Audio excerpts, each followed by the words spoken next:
I want to reference your audience specifically. I know that most of you guys are kind of, young men, I hope, and, you're looking for what's your thing to do, how do you make it, what's your direction, where do you go, how do you jumpstart it, how do you take the fast track? So I can relate to you, and I hope you can relate to me, because I was you, and I still think I am you. So what does that mean? It means that I left school after first year of college. Why?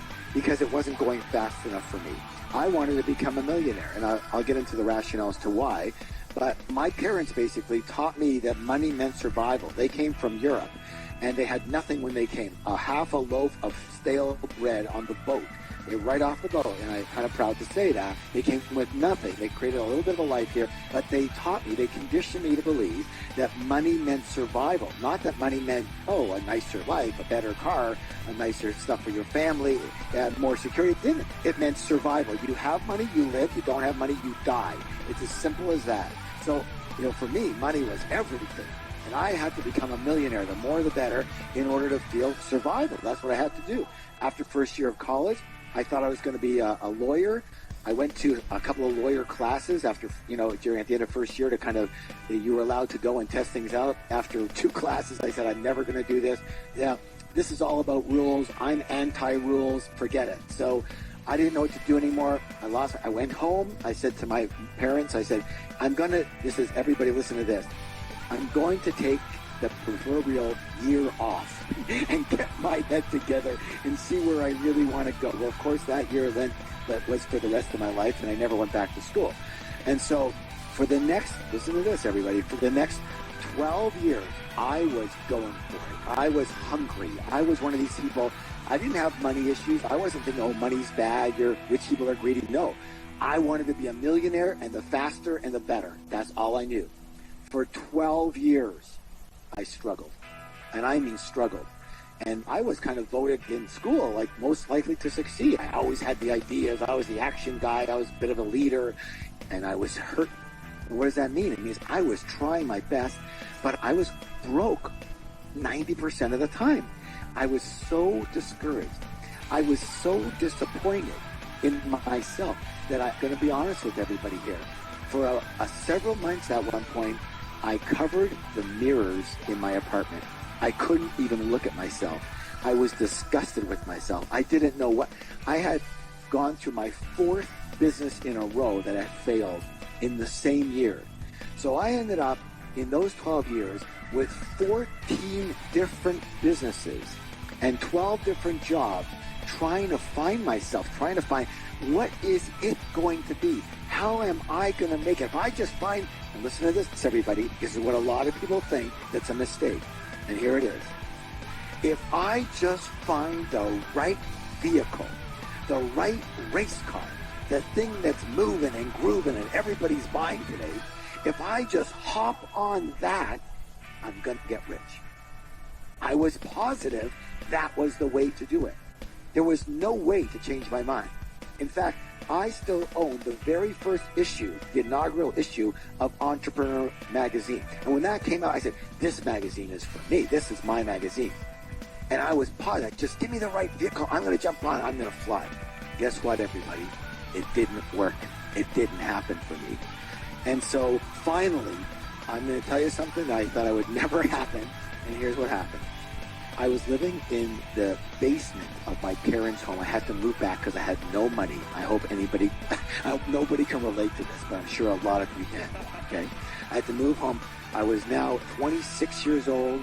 I'd been out of school for like 7 years, out and about. I've been living around different places in the country, trying to make it, this business, that business, having to move home broke. My parents, of course, they didn't let me forget it. Okay, you left school. We told you never to leave school. You blew it, blah, blah. You're going to amount to nothing in the whole thing. A friend of my father's played cards with him every Monday night. And this man, my father wasn't rich, but this man owned half the city. My father knew him from Europe.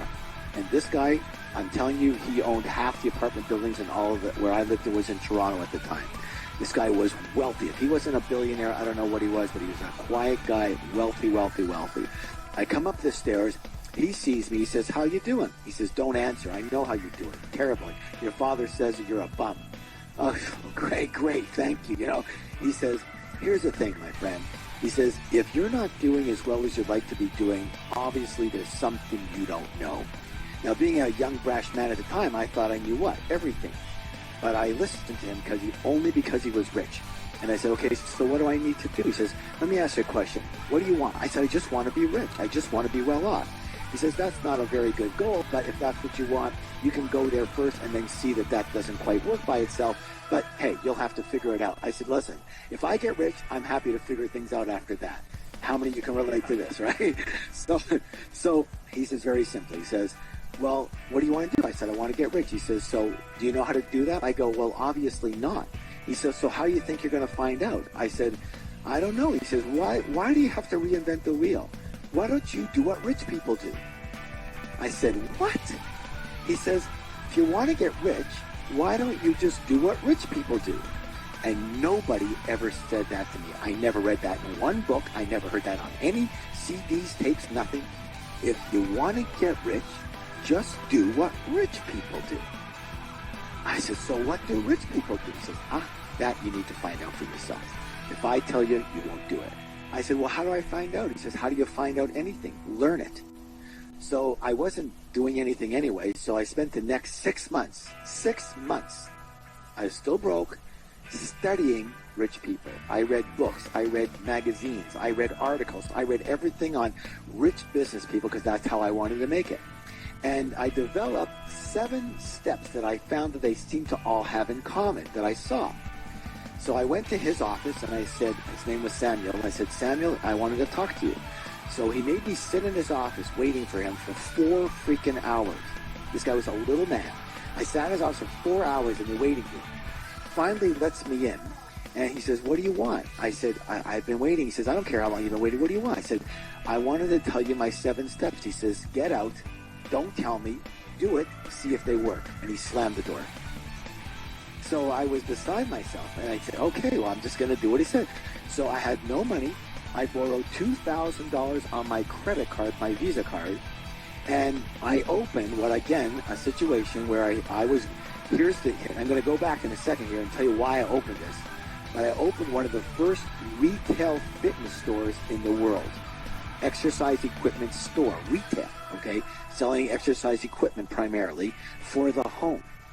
And I started with $2,000 on my credit card, and using these 7 principles, I was able to open 10 stores myself in only 2.5 years, and then I sold half my company shares to the H.J. Heinz Corporation, the ketchup people, for half of it for $1.6 million. Now, in those days, that's like $106 million today because it was unheard of, okay?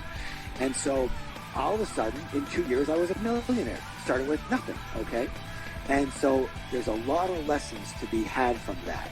And so that kind of is what happened to me. But again, a lot of things occurred where I learned what not to do before I learned what to do.